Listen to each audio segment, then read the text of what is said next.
Hey guys, I will show you how to fix this problem on Windows system. So this solution is applicable for Windows 10 as well as Windows 11 operating system. What you have to do, you need to just follow my screen and we will fix this issue together. It's just a one-step method to fix the issue.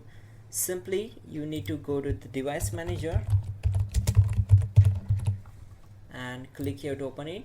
And the simplest way to device manager is simply right click on the start icon and click on device manager.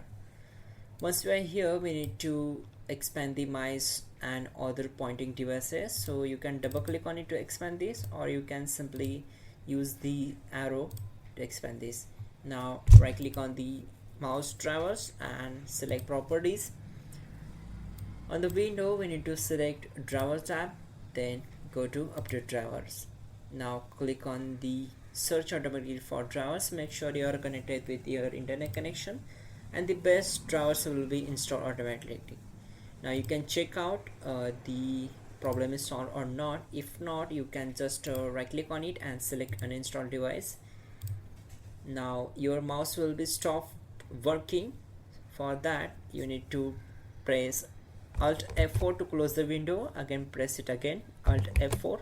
Now use the right arrow and go to the restart section and hit enter. Now it will restart the system and your problem will be solved for sure. You can also check out our description link to fix the issue quickly and effectively, and yeah, you're good to go.